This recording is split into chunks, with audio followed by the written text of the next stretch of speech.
보혈이라고 해서 두 글자로 보혈이라고 말합니다. 따라합시다. 보혈의 은혜. 보혈의 은혜라는 말은 예수님이 흘리셨던 피의 은혜라는 의미가 담겨져 있습니다. 여러분, 피 하면 생각나는 게 뭐가 있어요? 피는 찢겨지고 다치고 상처가 나야 흘리는 것이죠. 우리 이기서는 말씀하기를 피에는 생명이 있다라고 말씀합니다. 여러분, 과학이 아무리 발달해도 피 한 방울 만들 수 없는 거 알죠, 우리? 그러니까 어때요? 초인류 시대, 초 AI 시대를 살아가지만 여전히 평택역 한전 구축에는 헌혈하라고 알바생들이 피켓 들고 있어요. 헌혈해주세요. 과학이 발달해서 피를 만들어버리면 좋을 텐데, 공장에서 만들면 될 텐데, 하나님께서 생명의 주인이기 때문에 피를 만들지 못하도록 하신 것이죠. 그러니까 아무리 과학이 발달된다 할지라도 피는 인간이 만들 수가 없습니다. 그래서 사람이 헌혈이라는 방식을 통해서 피를 이렇게 수혈받기도 하고 그렇게 되죠. 자, 이처럼 피에는 생명이기 때문에 하나님께서 그런 방식을 취하셨다. 여러분, 이 피라는 것은 흘러 거슬러 올라가서 어디까지 올라가냐면 창세기까지 올라갑니다. 창세기가 올라가는데요. 여러분, 인간에게 죄가 없었을 때는 피하고는 상관이 없었어요. 피라는 것은 무엇과 연관이냐? 죄와 연관이 있습니다. 저 에덴 동산에서 아담과 하와가 사탄에게 속아가지고 선악을 알게 한 나무 열매를 따먹게 되죠. 따먹는 순간에 어떤 일이 발생합니까? 하나님과의 관계가 끊어지는, 즉 영적인 죽음의 관계가 오게 됩니다. 그동안에는 선악을 알게 한 나무 열매를 먹지 아니하고 생명나무 열매를 먹어서 영생하는 존재로 부름받았지만, 사탄에게 속아서 선악을 알게 한 나무 열매를 먹는 순간에 이제 더 이상은 뭘 못 먹어요? 생명나무 열매를 먹을 수 없게 됐어요. 그래서 에덴 동산에 쫓겨나고 부르더는 불칼로 이렇게 에덴 동산의 입구를 지키게 하도록 했죠. 그리고 또 에덴 동산에 결국 아담과 하와가 쫓겨났어요.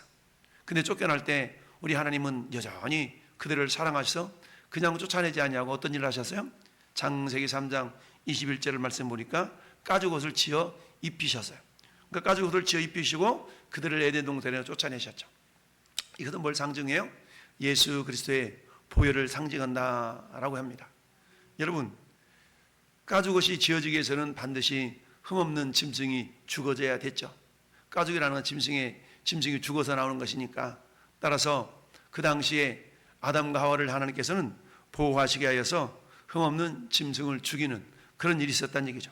그리고 가죽옷이 나오기 위해서는 그 짐승이 피를 흘려야만 했던 겁니다. 그 피는 결국 누구예요? 예수 그리스도 피를 상징을 하게 됩니다.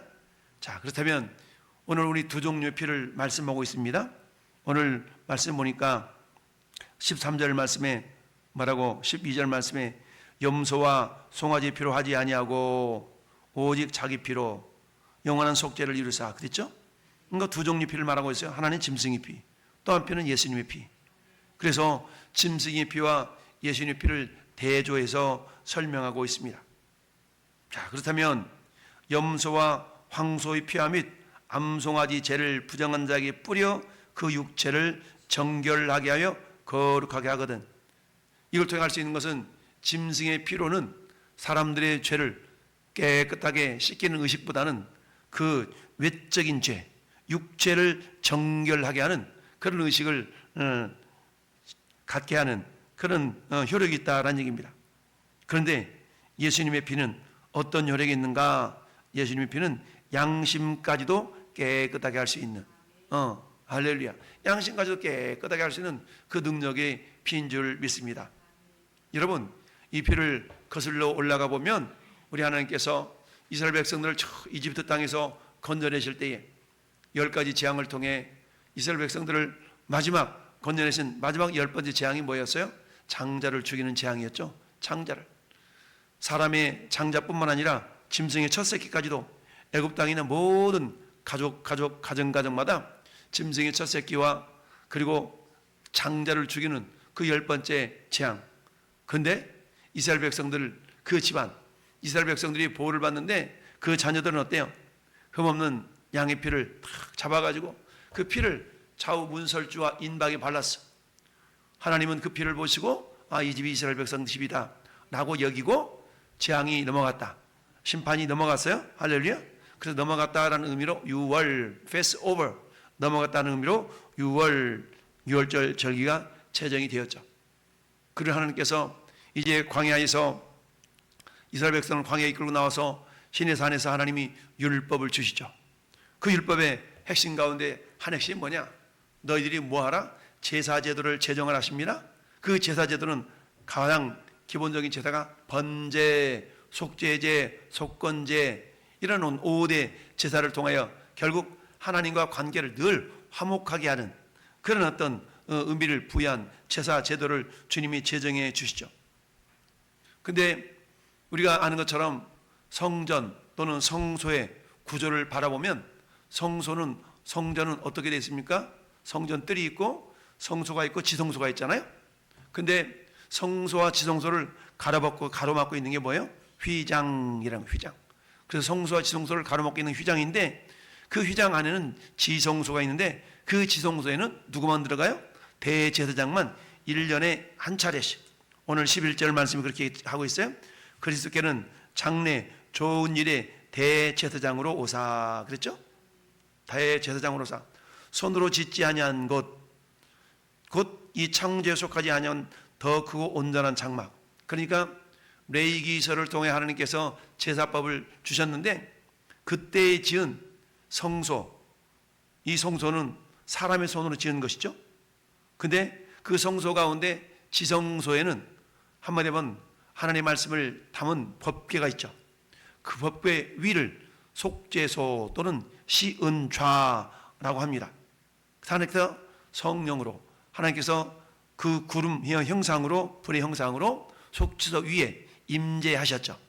따라서 하나님을 배웁게 하여서 어떻게 대제사장이 1년에 한 차례씩 흠없는 짐승이 피를 가져다가 어떻게 이 바깥에서 향로 불을 가지고 향불을 피워서 향연이 이 대제사장의 발을 가리우고 이 발을 가리운다는 얘기는 죄가 가리운다는 의미거든요. 그래서 이 성소에 있는 이 향로에다가 금향로에다가 향불을 키워서 안으로 갖고 들어가죠. 근데 아무 불이나 가지고 들어가는 것이 아니라 지성소에 들어가기 위한 이 향로의 그 불은 어떤 불이었냐면 이 번제단에서 타고 있는 또는 타고 남은 그 숯불로 향불을 피워야 됐어요. 자, 그게 민수기 16장 볼까요? 민수기, 창세기, 출애굽기, 레위기, 민수기. 창세기, 출애굽기, 레위기, 민수기 16장 46절. 민수기 16장 46절. 자, 읽습니다. 이에 모세가 아론에게 이르되 너는 향로를 가져다가 제단의 불을 그것에 담고 그 위에 향을 피워 가지고 급히 회중에게로 가서 그들을 위하여 속죄하라. 여호와께서 진노하셨으므로 연병이 시작되었느니라. 아멘. 자, 보니까 향로에다가 불을 담아야 되는데 어떤 불을 담아요? 제단불. 제단에 있는 불. 이 불로 향로의 불을 만드는 겁니다. 자, 그런데 레위기 10장으로 가볼까요? 창세기, 출애굽기, 레위기 10장. 창세기, 출애굽기, 레위기 10장. 레위기 10장, 구약 창세기, 출애굽기, 레위기 159페이지 1절, 2절. 레위기 10장 1절, 2절. 레위기 159페이지 10장 1절, 2절 같이 합독합니다. 아론의 아들 나답과 아비후가 각기 향로를 가져다가 여호와께서 명령하시지 아니한 다른 불을 담아 여호와 앞에 분향하였더니 불이 여호와 앞에서 나와 그들을 삼키매 그들이 여호와 앞에서 죽은지라. 아멘. 자, 나답과 아비후는 아론의 아들들인데 이 아들들이 하늘 앞에 오늘날 말하면 예배 드리러 갔다가 죽었어요. 왜 죽었나? 봤더니 향로를 가지고 여호와 앞에 명령하지 아니한, 향로에다가 여호와께서 명령하지 않은 다른 불을 담았대. 이 다른 불을 담았다는 얘기는 번제단에 있는 그 불로 담지 않냐고. 다른 불을 가져다 드렸다는 얘기입니다. 그 일로 어떻게 됐어요? 여호와 앞에서 불이 나와서 그들을 삼켜서 죽게 되었다라는 얘기입니다. 야, 그거 엄청난 거 아니겠어요? 16장으로 넘어가 봐요. 16장 1절 시작. 아론의 두 아들이 여호와 앞에 나아가다가 죽은 후에 여호와께서 모세에게 말씀하시니라. 아멘.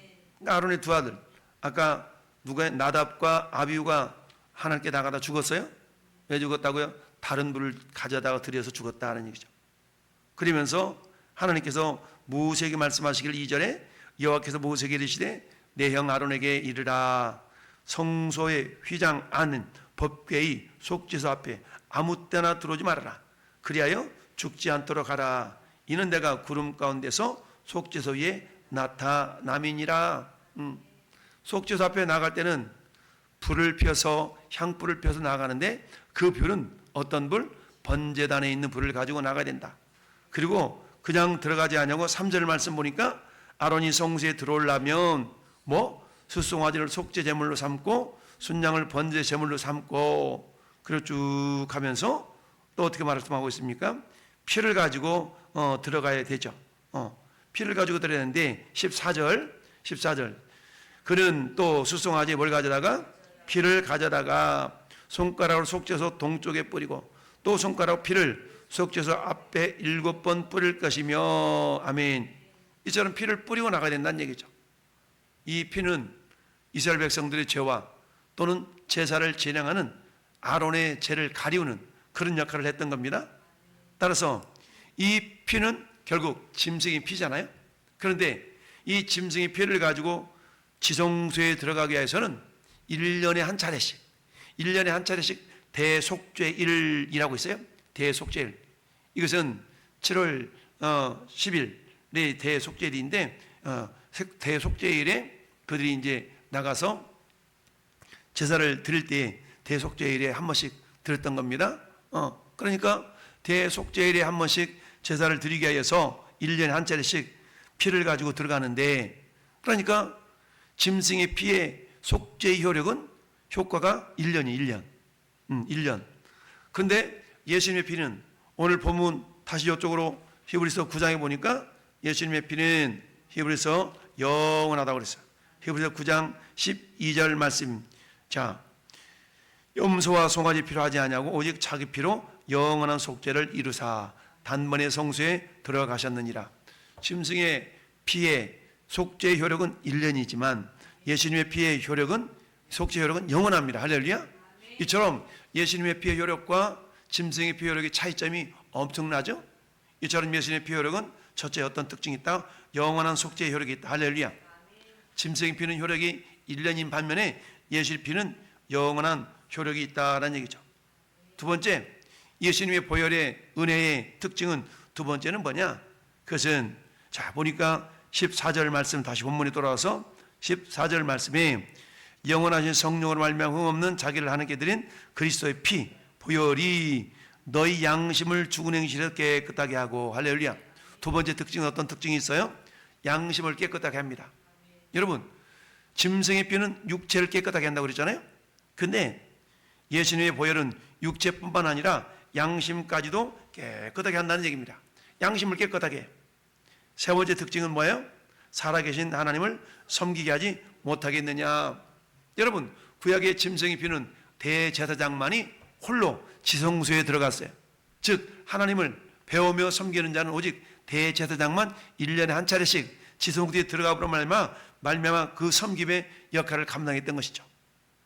근데 예수님의 보혈은 그 피를 믿는 모든 자들에게 우리 마태복음 27장에 보면 성소의 장이 찢어져 위로부터 아래까지 둘이 되어 할렐루야. 찢어져서 둘이 되면서 뭘 열어놓으셨어요? 길을 열어놓았죠. 따라서 예수 그리스도의 피를 믿는 모든 사람들은 구약시대에 대제사장들이 1년에 한 차례씩 들어갈 수 있었던 그 길을 피만 의지하면 언제든지 들어갈 수 있게 되었습니다. 그래서 앞으로 4장으로 넘어가 보세요. 히브리서 4장 16절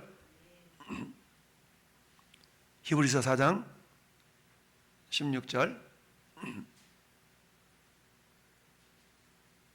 히브리서 4장 16절.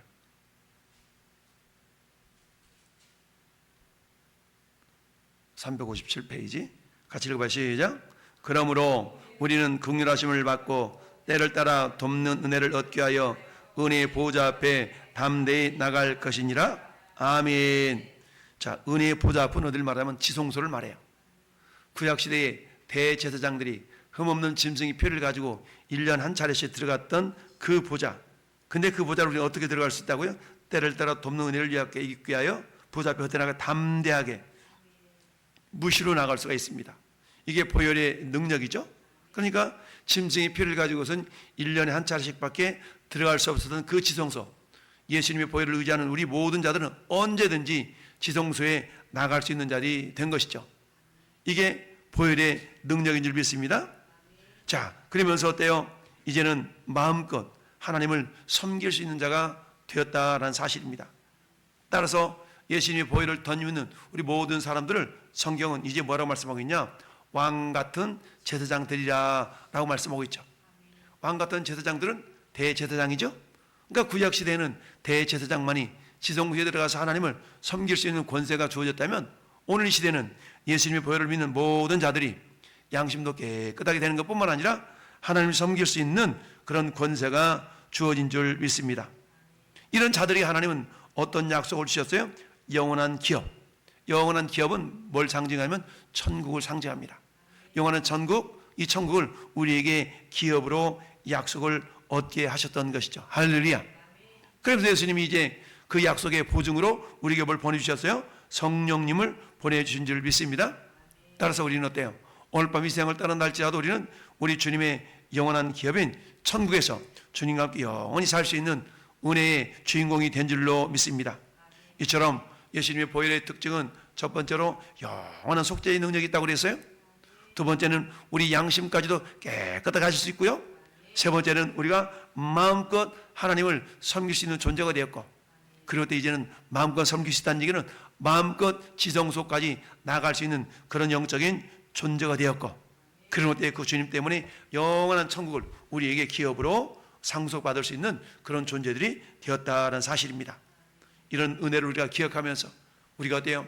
보혈을 지나 하나님 품으로, 보혈을 지나 하나님 품으로, 아버지 품으로 나가는 그런 은혜의 주인공들로서 날마다 그 보혈을 자랑하고 증거하고 감사하는 우리 모든 성도들이 될 수 있기를 예수님의 이름으로 축원합니다. 아멘.